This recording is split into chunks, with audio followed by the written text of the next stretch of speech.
Alors, il faut juste me demander la parole, Monsieur Buisson, s'il vous plaît. Si c'est vous qui prenez la parole pour le groupe RNL. Allez-y. Voilà. Monsieur le Président, alors je lève tout de suite le suspense. Évidemment, nous voterons cette délibération qui renforce le plan régional de santé. Et nous proposerons même, au travers de nos amendements, de la compléter et de l'améliorer, car c'est un enjeu, bien sûr, qui transcende les étiquettes politiques. La santé est aujourd'hui l'une des préoccupations majeures des habitants et si notre région est la première de France en nombre de maisons de santé, c'est encore insuffisant. Si notre devoir d'intervenir sur la santé, c'est notre devoir d'intervenir sur la santé de proximité et nous allons vous donner les moyens en soutenant cette délibération. Cependant, je ne peux passer sous silence les responsabilités des familles politiques de ces bancs, de droite comme de gauche, qui ont, par leur inaction, leur manque de volonté, leur non-anticipation, amené la France et nos territoires au bord du gouffre. Les Français s'en souviendront. Pour ramener des médecins dans nos territoires et des pharmacies, comme le propose l'axe 1, encore faut-il créer et former des médecins. C'est la base. Sans tout cela, nous sommes condamnés à gérer la pénurie et à mettre un sparadrap sur une hémorragie. Et pour distribuer des vaccins et des médicaments, encore faut-il en avoir.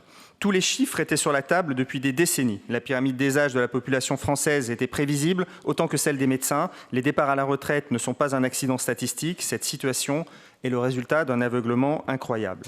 Le numerus clausus, insuffisant pendant les années 70 à 2012, Mitterrand, Chirac, Sarkozy, est toujours pas complètement débloqué et le résultat, bien sûr, de choix politiques coupables qui a créé un déficit de médecins que l'on paye très cher aujourd'hui.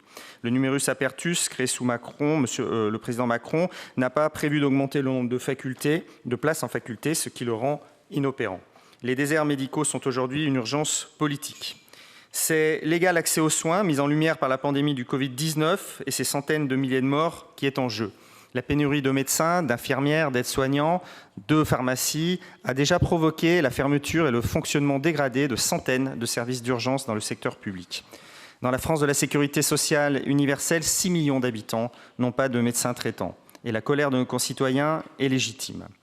Des mesures immédiates doivent être adoptées et amplifiées, comme la délégation des tâches à des infirmiers, le développement des infirmières de pratique avancée ou, bien sûr, pour les pharmaciens, la vaccination, la prescription et le renouvellement d'ordonnances.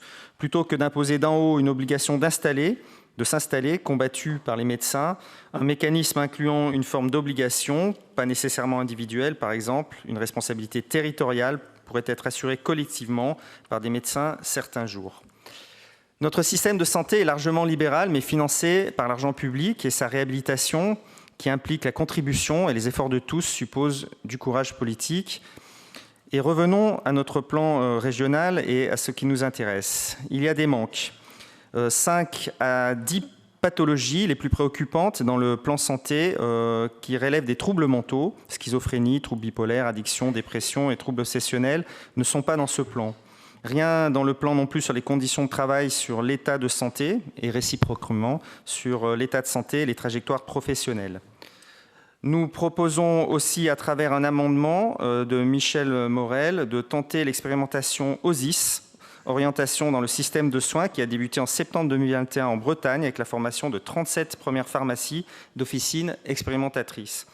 Voilà, chers collègues, un constat alarmant au niveau national, bien sûr, mais aussi régional, des responsabilités partagées par l'ensemble des familles politiques ici présentes, sauf évidemment la nôtre, et un plan de santé régional renforcé, bien sûr, rendu nécessaire, incontournable et même vital pour éviter un effondrement de la santé en France. Je vous remercie.